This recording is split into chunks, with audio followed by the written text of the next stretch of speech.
اس میں ہزاروں لوگ جو ہے وہ کام کر رہے ہیں، پتہ نہیں کہاں پہ کام کر رہے ہیں، کون کام کر رہا ہے، کہاں پہ چل رہا ہے، اور سب فری میں اپنا تنخواہیں کھینچ رہے ہیں. کوئی پتہ نہیں ہے عملہ کتنا ہے، کسی کو کوئی پتہ نہیں. کوئی پاکستان کا ایک بھی ادارہ مجھے بتا دے جو ایمانداری کے ساتھ کام کر رہا ہو اور پرافٹ میں جا رہا. یہ ریلوے دیکھ رہے، وزیر بدل دیا، ریلوے وزیر صاحب نے سفر کیا، وہ حنیف عباسی نے بلے بلے بلے بلے، سب بلے بلے، سب بکواس، جھوٹ، فریب، فراڈ، سب آپ کو وہاں پہ ملے گا. اور اب جناب یہ کہ بات دیکھتے کیا بیچتی ہے، فکر نہیں کرنا، یہ قوم ہی بیچ دینی انہوں نے. آپ ایک غلام قوم ہے، اور آپ کو ابھی سے بتایا جا رہا ہے کہ جہاد کا حکم جو ہے وہ ریاست جنہوں نے قبضہ کیا ہو، جو خود چور راستے سے آئے ہو، وہ آ کے دیتے. اور پھر جناب آپ کے مائنڈ چینج کرنے کی کوشش کی جا رہی ہے. مولوی ہے وہ کنٹرول میں کر لیے ہیں، سیاستدان ہیں ان کی چھترول کی جاتی ہے.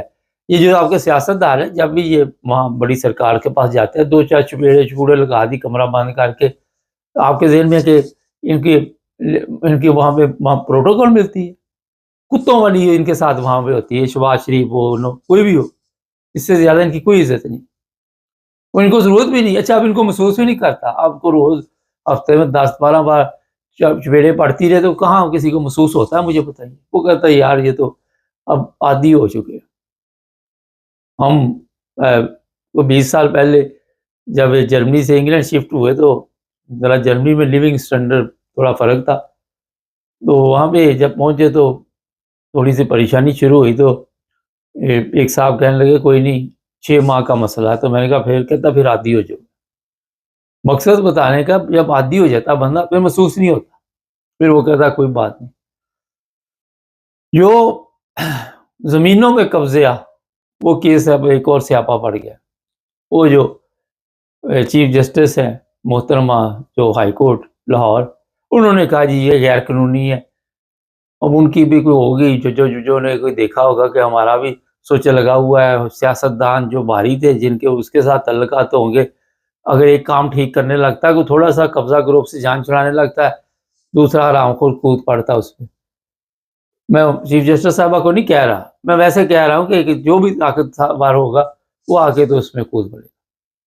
اور یہ بھی منصوبہ ہم نے کچھ دیر پہلے ہی کہا تھا، یہ لگتا ہے کہ کوئی گڑبڑ ہو جائے گی. لوگوں کے لیے جو خبر تھی کہ 90 دن میں قبضہ گروپ جو اسے بھگا دیا جائے گا، اب وہ گورنمنٹ کے ذریعے، عدالتوں کے ذریعے یہ سارا کچھ کروایا جائے گا. لیکن میں بتاتا ہوں وہ آپ کو اندر کی خبر جو مریم کہے گی ہوگا وہی. صاحب کا فون آئے گا، وہ جو چیف جسٹس صاحبہ بیٹھی ہوئی ہے ان کا کوئی کھاتہ کھل جائے گا، اور ان کو بتایا جائے گا جناب یہ جو آپ اس طرح کے فیصلے کر رہی ہیں بریک، ورنہ ڈگری جعلی نکل سکتی ہے، کسی حادثے میں آپ کی جان جا سکتی ہے، کچھ بھی ہو سکتا ہے. پاکستان ہے، وہاں کون سا محفوظ ہے؟ کئی یہاں سے لوگ بڑے شوق سے بھاگے جاتے ہیں پاکستان، جب وہاں کہتے ہیں ہم چھوڑ کے یورپ جا رہے ہیں، وہاں سیٹ ہوں گے، بڑی زندگی ہے. تو جب وہاں پہ جاتے ہیں پھر وہاں پہ ذلیل و خوار ہو کے پیسے پوسے ختم کر کے ادھار ٹکٹ لے کے پھر واپس آ جاتے ہیں کہ یار یہ کیا ہو گیا. تو یہ پاکستان میں آپ اگر سمجھتے ہیں کہ وہاں پہ عام آدمی یہاں سے گیا ہوا بھی محفوظ ہے، تو وہ بھی آپ کی غلط فہمی ہے. آپ سوچ بھی نہیں سکتے. میں پچھلے دنوں 2-3 جگہ پہ لوگوں کے ساتھ ملاقات ہوئی، وہ بھی سیاست پہ باتیں کرتے ہیں، لیکن وہ کہتے جناب جب ان کو میں نے کہا کہ آپ کے پاس یہ علم ہے، آپ کے پاس یہ سارا کچھ ہے، چلو آپ ہمارے چینل پہ نا بات کریں، اپنا یوٹیوب چینل بنا لیں. وہ کہتے یہ دیکھے گا کون؟ تو جو اس کے پاس کچھ ہے وہ سمجھتا ہے، وہ اندر بیٹھا بیٹھا ہی سوچ رہا میرے پاس بہت کچھ ہے. کسی کو اس سے کیا فائدہ؟ کسی کو ہے فائدہ؟ کسی کو کہ جی ہمارا سٹینڈرڈ کے مطابق پروگرام نہیں ہوتے. سوچ دیکھے وہ بھی یہ نہیں ہوتے تو آپ اپنے بنا کے دیکھ لیں، اپنے کر کے دیکھ لیں. تو ہمارے جو خیالات ہے وہ بس آپ اس پر کیا کہہ سکتے ہیں. ناظرین یہ 3-4 چیزیں جو آپ کو میں نے بتائی ہے، آخر پہ میں یہ بتاؤں گا کہ آرمی چیف لیبیا کا وہ مر گیا اور خوشی ہم منا رہے ہیں وہ کسی امید پہ کہ شاید کبھی ہمارے دن میں پھر جائے لیبیا کی وجہ سے. جو بات میں آپ کو کہنا چاہ رہا ہوں وہ آپ سمجھ چکے ہوں گے. اب دیکھتے ہیں کب پاکستانی قوم کی حالت ٹھیک ہوتی ہے، کب یہاں پہ. اور مصیبت یہ ہے کہ ضیاء مر گیا، اس سے بدتر آ گیا کوئی، وہ مر گیا، اس سے بدتر آ گیا. ہماری تو قسمت میں کوئی اچھا بندہ ہے ہی نہیں نا کہ کوئی اچھا بندہ آ جائے تو وہ آ کے قوم کے متعلق سوچے. کیونکہ ہم چاہتے ہیں کہ بس آ کے تو ہماری بلے بلے ہونی چاہیے، ہم نے یہ کر دیا، ہم نے وہ کر دیا، کہانیاں قصے. اور بتایا جا رہا ہے فرشتے جنگ لڑ رہے تھے، 65 میں بھی اس طرح فرشتے جنگ لڑ رہے تھے. تو اگر فرشتوں نے لڑنی جنگ تو فوج کی کیا ضرورت ہے؟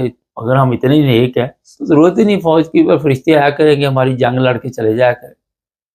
تو یہ مذہبی ان کو پتا ہے ہمارے لوگ جو ہیں وہ مذہبی طور پہ اتنے دماغ خراب ہوئے، چھوٹے سے بچے کو پیر وہاں پہ بنا دینا. آج کل وہ سوشل میڈیا پہ چلتی ہے ویڈیو کہ یہ بچہ بھی پیر بن گیا، تو وہ اس کے آگے پیچھے دوڑنا شروع کر دے. جہل، بیکار قوم.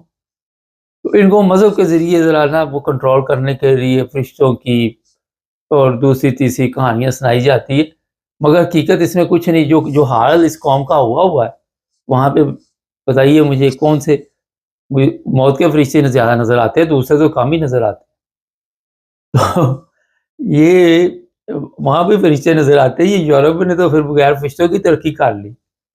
تو سب سے پہلے اپنی نیت ٹھیک ہونی چاہیے. قصے کہانیاں جو ہے دنیا جو ہماری خاص کر پاکستانی بڑے عرصے سے سن رہی، اور انہی کے ذریعے پھر بیچارے مار بھی کھا رہے ہیں، ذلیل بھی ہو رہے ہیں، خجل خراب بھی ہو رہے ہیں. ضلالت، اچھی بڑی ضلالت کسی ملک میں بھی چلے جائے، کبھی کہیں سے 80,000 مانگنے والے پکڑے جاتے ہیں، کہیں پہ جعلی پاسپورٹ، کہیں پہ جعلی ویزا، کہیں پہ کچھ کہیں پہ کچھ. یہ پچھلے دنوں پاکستان میں ایک فیکٹری پکڑی، وہ اتنا ویزا جعلی لگ رہا تھا وہاں پہ. انہوں نے انٹرنیشنل سب ملکوں کی ایمبیسیاں بنائی ہوئی تھی اسی فیکٹری کے اندر، اور جب کسی کا کام نہیں ہوا اس کو پکڑا دیا. تو جناب یہ پاکستان جو ہے ابھی تو پی آئی اے بکی ہے، ابھی اور بھی بڑا کچھ بکنا ہے. بعد میں آپ کو میں نے کئی دفعہ آپ کو کہا چرسی فی می کہ ہاتھ میں جو چیز آ جائے، گھر کا کوئی برتن بھی آ جائے وہ بیچ آتا ہے، اس کو اپنی چرس سے ہوتی ہے. یہ کیا خزانے میں پیسے جا رہے ہیں؟ پیسے پھر ہمارے پاس نہیں ہونے. پتہ نہیں کتنے ارب کی بیچی ہے، اس کے بعد بھی دیکھنا کہ ہم نے اربوں سے پیسے مانگ. چینل کو سبسکرائب کریں، جڑے رہیں ہمارے ساتھ تاکہ اور بھی پروگرام دیکھتے رہیں.